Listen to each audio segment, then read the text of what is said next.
Աղվեսն ու արջը, աբխազական հեքիաթ։ Մի անգամ ծեր արջը հիվանդանում է։ Գազանները գնում են նրան տեսության և տանում են ով ինչ կարող էր։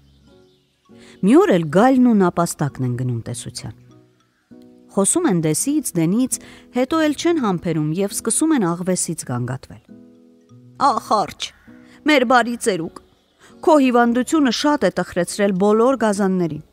Նրանք բոլորն էլ վշտացած են և աշխատում են քեզ ամեն կերպ օգնել։ Միայն աղվեսն է, որ չի ճանաչում քո արժանիքը։ Նա գոռոզացել է ու լկտիացել։ Մի անհանգստացեք։ Դեռ ես բավական ուժ ունեմ նրան պատժելու համար, ասում է արջը։ Ես նրա պոչն այնպես կարճացնեմ, որ իմից երկար չլինի։ Աղվեսը հարց ու փորձ անելով իմանում է, որ արջի մոտ չարախոսել են իրեն, և դրանից նրան վտանգ է սպառնում։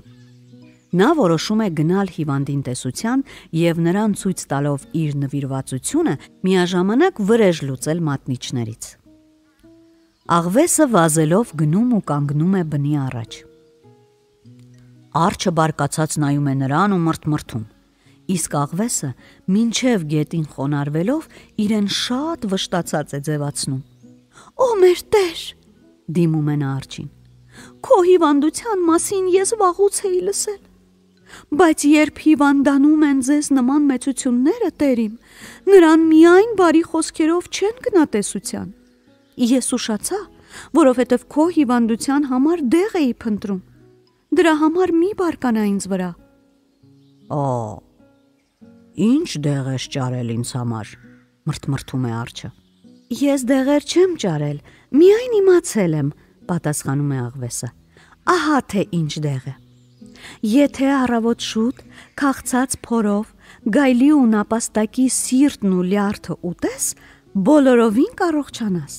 Բայց դրա համար պետք է սիրտն ու լյարդը դնել նրանց մորթիների վրա ու գիշերը թողնել զով օդում,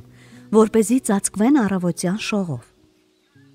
Արջն ուրախանում է ու աղվեսին հոգատարության համար շնորհակալություն հայտնում։ Գազաններից ամենախելոքը դու ես։ Տեսության եկողներից և ոչ մեկը չի մտածել ինձ համար դեղ գտնելու մասին։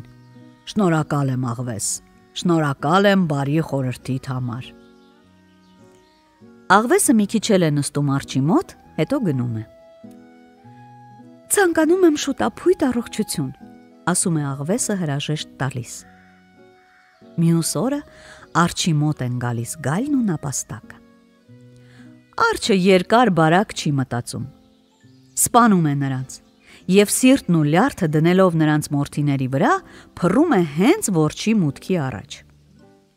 Թաթը ծծելով արջը սպասում է հաջորդ օրվան, որպեսզի սկսի բուժումը։ Առավոտյան աղվեսը գաղտագողի մոտենալով որջին ուտում է գայլի ու նապաստակի սիրտն ու լյարդը։ Հետո վազելով անտառ բոլոր գազաններին հայտնում է արջի սև գործի, ապերախտության և դաժանության մասին, որը առանց մի պատճառի ոչնչացրել է այնքան հաճոյակատար նապաստակին ու գայլին։ Այդ օրվանից անտառի բնակիչները արջի որջից հեռու են փախչում և նրան ուտելու ոչինչ չեն տանում։ Եվ այսպես արջը քաղցից մեռնում է։